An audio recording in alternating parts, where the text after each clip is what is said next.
Welcome to Golf Tips. My name is Trevor Moore, PGA of Canada teaching professional based out of Cottonwood Coulee Golf Course. For the next 3 episodes, we want to talk a little bit about putting. We're going to bring your putting together in a variety of different elements. We're going to get to it starting today. Fundamental number 1, the setup position. When it comes to putting, when it comes to making short putts, when it comes to reading breaks on the greens, people all too often struggle. It's because they can't hit a straight putt from 3 feet. They can't get the alignment correct and they can't get the setup correct. As soon as we add other variables, it just makes it real confusing. So we always preach walk before you run.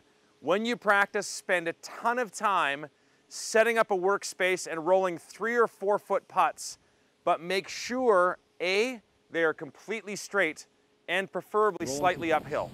So we don't want to be dealing with any break. We have to be able to sink and make straight putts all day long before we can ever factor in the breaks or make any sense of it. An example workstation that I would use to get you hitting straight putts would be what we have down here. First of all, we've checked the putt. I've rolled a number of golf balls. It is rolling completely straight. There's no break to factor in. What we need to do is make sure your aiming and setup positions are correct. So number 1, I've put down 2 rails. The idea being we're going to roll the ball between the rails. We're going to stroke it back and forth down the rails and hit straight putts for a long time here. The idea is the rails don't allow me to cheat my alignment. You'd be amazed how often, without the rails there, people set up and aren't aimed straight to the center of the cup.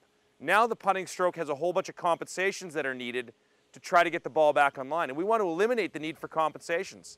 So number 1, hitting straight putts, putting down rails to make sure you can realign the sights, make sure your eye lines match and you're seeing the alignment correctly. The second key to this setup is the golf ball is sitting on a CD. You can use a mirror. Mirrors break. They say something about bad luck for a broken mirror, so I choose to use a CD so I don't have to worry about it. But the idea is, in order to line ourselves properly, we need to make sure our eyes are over top of our target line. We don't want the target line a long way from us. We want the eyes right over top. The advantage of hitting putts in this setup is if I address the golf ball, if my eyes are over top of the golf ball, I will see my reflection in the disc. So I don't want to be stepped back where I can't see my eyes over because now my eyes are not on the target line. We need to get set up so the putter is square, pointing to the hole, and I can see my eye line in that disc. That allows me to set up and simply hit straight putts over and over and over again. If you can't make a 3 or 4 footer straight uphill all day long, every day, you will struggle to read greens and factor in putts that have any variables or breaks. Start here, walk before you run, spend some time, 3 to 4 footers with rails, put a disc in your golf bag. Your game will thank you for it. Tune into the next episode. We'll talk about stroke mechanics.